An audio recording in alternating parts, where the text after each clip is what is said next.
Belum resmi ditunjuk jadi bos di salah satu BUMN, Basuki Cahayapurnama sudah mendapat banyak penolakan. Salah satunya datang dari Koordinator Gerakan Indonesia Bersih, Adi Masardi, yang telah hadir di studio Kompas TV hari ini. Kami juga telah terhubung melalui sambungan telepon dengan politisi Partai Hanura, Benny Ramdhani. Kita membahas terkait dengan pro dan kontra Basuki Cahayapurnama yang rencananya akan menjadi salah satu pimpinan di BUMN. Selamat sore, Pak Adi. Selamat sore, Cindy. Selamat sore juga, Pak Benny. Bisa mendengar suara kami dengan jelas di studio? Dengan jelas. Selamat sore, Assalamualaikum. Waalaikumsalam warahmatullahi wabarakatuh. Saya ke Pak Adi terlebih dahulu karena Pak hari ini kemudian bersama tokoh-tokoh bersama-sama menolak Ahok jadi bos BUMN. Ini sebetulnya kan kita tidak ada persoalan dengan personal ya. Yang kita lindungi adalah BUMN dan tokoh muda harapan bangsa yaitu Menteri BUMN Erick Thohir. Nah persoalannya saya ingin kasih gambaran dulu soal tadi saya menonton berita di Kompas TV soal ada dua berita dari istana yang sangat menarik. Pertama soal para staf khusus. Itu kan menenteramkan, memberi trust kepada publik. Bahwa ini anak-anak milenial yang punya prestasi bagus. Saya sangat respect lah, ini bagus. Cara yang kedua adalah Anda berita soal Pramono Anung, yang kalimat terakhirnya dia bilang, alhamdulillah saya tidak ditanya soal apa Ahok. korelasinya dua ini dengan penunjukan Basuki Cahayapurnama? Nah, ketika penunjukan personal yang bagus, yang benar, itu menenteramkan publik, memberi trust kepada publik. Tapi ketika masalahnya mencemaskan masyarakat, kemudian bahkan sampai Sekap Pramono Anung sendiri khawatir, berarti kan ada masalah di masyarakat, ada masalah di kalangan wartawan, di kalangan pers, ada masalah juga di kelak kemudian harinya terhadap BUMN. Jadi kalau mengaca kepada Pramono Anung, saya membayangkan nanti Erick Thohir itu kerjanya bukan mengurusi BUMN, tapi mengurusi Ahok. Tapi kan ini pro dan kontra pasti ada, Pak Adi, di masyarakat, di publik. Tapi kenapa Anda kemudian membuat ini menjadi hal yang salah satu poin untuk bisa menolak Basuki Cahayapurnama dari pro dan kontra ini? Apakah ada alasan spesifik lainnya? Enggak, kan dilihat, kita melihat BUMN ini secara keseluruhan, ini sedang bermasalah. Kemudian ada tekanan ekonomi, krisis ekonomi global juga masalah. Ini kan harus ditata dengan benar. Nah dengan demikian maka perlu simbol agar BUMN ini ditangani dengan benar secara keseluruhan. Nah Ahok itu simbol tata kelola yang kurang benar. Betul. Di dalam BUMN. Di dalam BUMN. Bagaimana Anda bisa menyatakan itu? Indikatornya atau faktornya? Indikatornya kan begini, ini orang bermasalah. Kalau bersih sih kita lihat kasus-kasusnya di KPK kan memang karena tidak di follow up. Kemudian skill manajemennya juga nggak ada. Artinya kalau kita lihat misalnya cara mekanisme, kan dia sudah ada track record nih. Ketika dia menjabat pimpinan di DKI, kerjanya kan dimaki-maki, tapi dia tidak membenahi sistemnya. Harusnya kan shock terapi itu awal-awal aja, habis itu sistem dibenahin, kemudian semua jadi lancar. Jadi Anda meragukan kinerja dari Basuki Cahayapurnama. Pak Benny, apa tanggapan Anda? Kinerja Basuki Cahayapurnama selama menjabat sebagai kepala daerah diragukan hingga akhirnya disebut tidak cocok lah untuk menjadi bos BUMN menurut Pak Adi.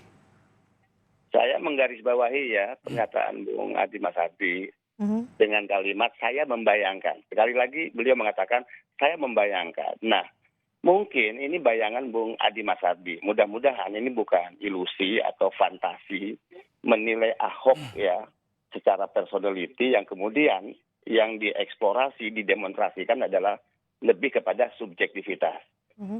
Ya. Yang kedua, tolong kita ya menghargai apa yang menjadi kewenangan atau hak prerogatif presiden yang dimandatori ya kepada Menteri BUMN untuk menunjuk atau mengangkat siapapun yang nanti dianggap layak memenuhi persyaratan secara undang-undang BUMN untuk menempati pos-pos strategis jabatan BUMN. Nah, kalau akhirnya Erick Thohir ya menunjuk Ahok dengan tentu penilaian yang dianggap mampu, memiliki rekam jejak yang baik, ya, kemudian integritas yang sangat kuat, orang yang selama ini dikenal tegas, anti korupsi. Saya pikir Ahok sudah tepat untuk diberikan tempat. Ada di dalam BUMN, karena BUMN ini adalah bagian dari sektor strategis, ya, 4 pusaran keuangan negara, sumber pendapatan negara, yang selama ini kita khawatirkan dikuasai para kartel, para bajingan yang selama ini menjadikan BUMN sebagai pusat perampokan uang negara, para gangster. Baik. Maka Pak Benny, Ahok tapi adalah figur yang tepat untuk memimpin BUMN. Tapi Pak Benny, kalau tadi Pak Adi menyatakan, Pak Benny menyebut ini ada integritas, ada kinerjanya. Itulah yang justru diragukan oleh Pak Adi Masardi dan juga sejumlah tokoh tadi siang. Apa yang bisa Anda jawab soal itu Pak Benny? Ya, saya justru ingin menantang Pak Adi, kalau secara personality Ahok punya masalah terkait integritas, katakan Ahok punya mental yang tidak baik dalam tata kelola keuangan, karena BUMN adalah penyelamatan keuangan negara. Di luar itu juga masalah pembenahan manajerial, ya.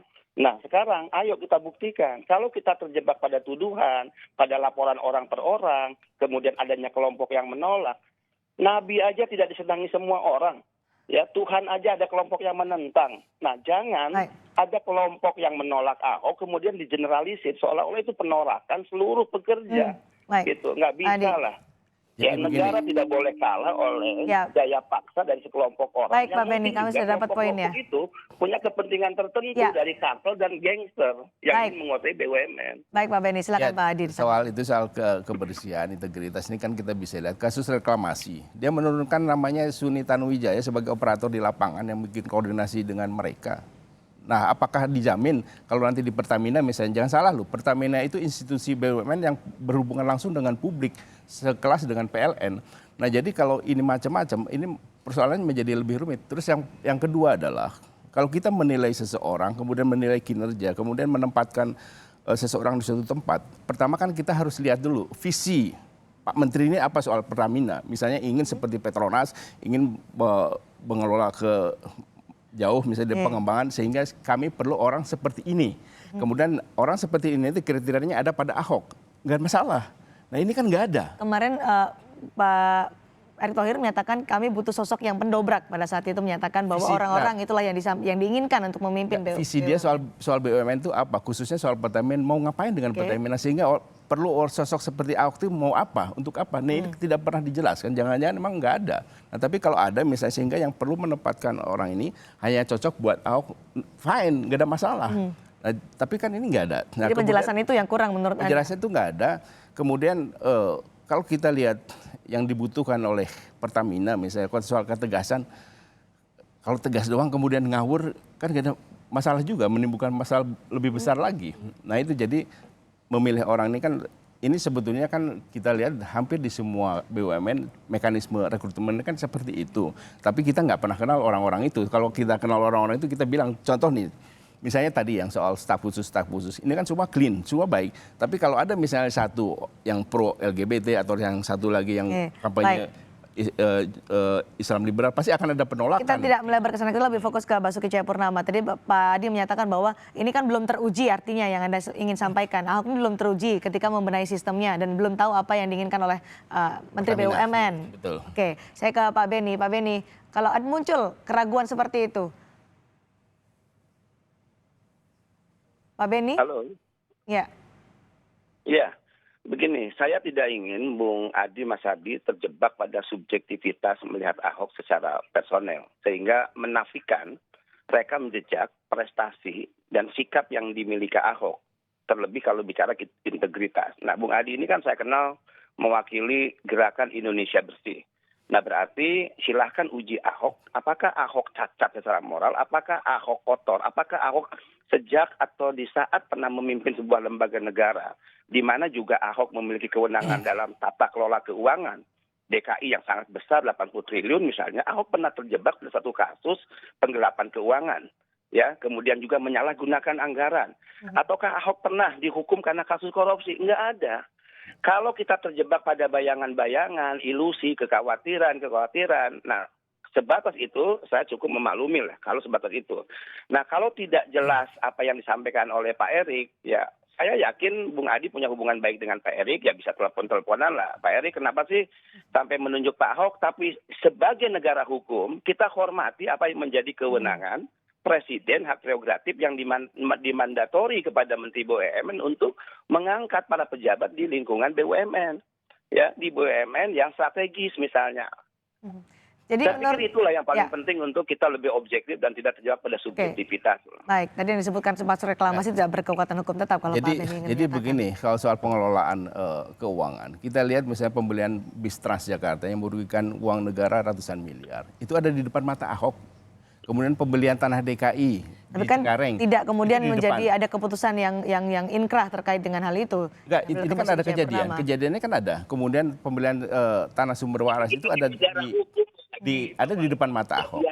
keputusan itu orang, tidak bisa ada pihak terkontrol. yang Nah, melapor. bagaimana kalau di Pertamina kan ada kilang-kilang minyak di lepas pantai? Bagaimana dia mengontrol Pak semacam itu? Beni, silakan. Menyatakan Ahok bersalah di situ titik temu kita untuk mengatakan orang bersih atau tidak.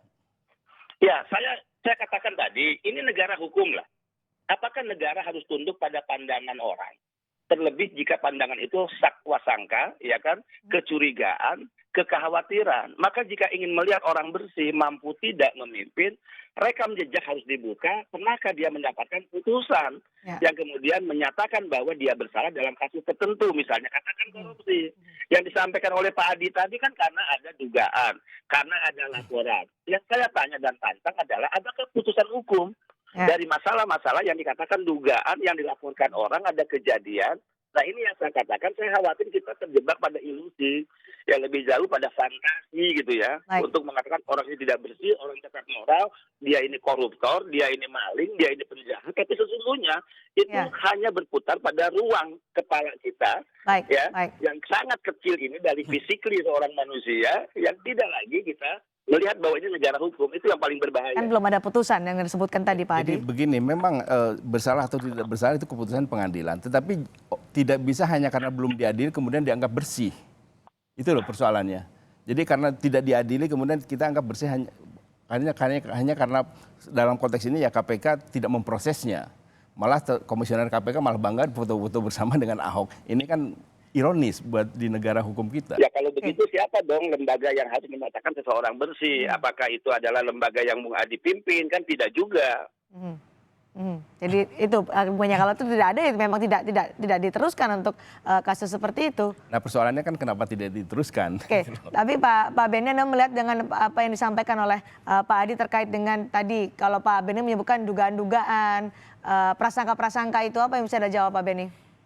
Ya, sepanjang kita memiliki komitmen tegak lurus bahwa negara-negara hukum apapun menilai seseorang cacat atau tidak memiliki mental, Pak Beni, kami kurang jelas mendengar suara Pak Beni. Mental perampok, maling, harus ada putusan hukum, titik ya. Jangan terjebak pada dugaan-dugaan dan prasangka. Ini tidak baik loh. Apalagi jika kita memandang ada sekelompok serikat pekerja yang melakukan demo, kemudian melakukan penolakan. Apakah itu juga bisa digeneralisir sebagai bagian dari sikap seluruh pekerja di BUMN? Enggak juga. Jangan-jangan mereka adalah kelompok bagian dari kepentingan kartel, gangster yang selama ini memang menancapkan kaki kukunya dengan antek-anteknya yang sudah dimasukkan ke BUMN untuk menguasai BUMN, untuk melakukan perampokan, penjarahan uang negara, dan tiba-tiba Ahok muncul, mereka menjadi terancam. Nah ini juga persoalan serius yang harus dilihat ya oleh Pak Adi dan kawan-kawan. Baik, oke. Ya jadi begini, ini kan persoalan kalau kita bicara soal bersih tidak bersih, kan kita ada track recordnya.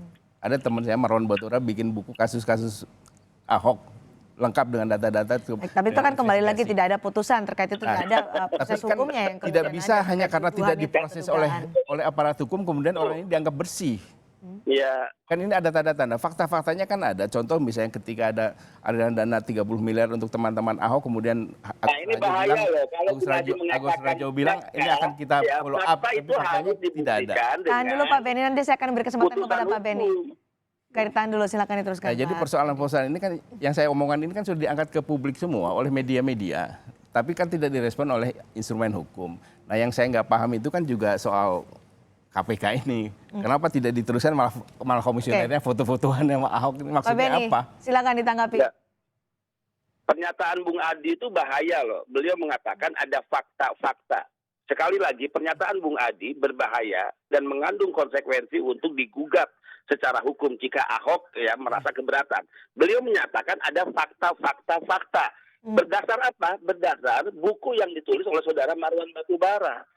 Saya bisa dong berpandangan secara politik siapa Marwan Batubara. Ya, dia jelas sejak awal ada di kelompok ya yang tidak bersama Jokowi. Dia orang yang selama ini juga sangat anti Ahok.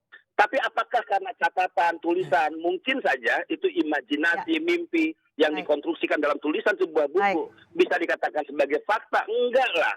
Justru saya menantang Marwan Batubara jika yang dia tulis itu adalah sebuah kebenaran. Kenapa ragu untuk melaporkan Ahok, kemudian diproses secara hukum dan kita tunggu. Nah kalau tadi apalagi ada kekhawatiran terhadap KPK, kenapa tidak memproses. kita tahu persis lah. Ya, di kelompok KPK juga bagaimana ada kelompok-kelompok Baik. yang sangat tidak senang Ahok, tidak anti Ahok, justru Ya. tidak ada urusan dengan Baik, KPK Pak tidak Benny. mau memproses, kecuali memang Kita KPK sudah- tidak pernah menemukan bukti Baik. yang layak Ahok diseret secara hukum. Ya, kita sudah dapat poinnya. Pak Adi juga kita dapat poinnya. Nanti kita tunggu ya bagaimana pengumuman dari Menteri BUMN terkait dengan apakah benar Basuki Cahayapurnama akan menjadi pimpinan di BUMN. Terima kasih.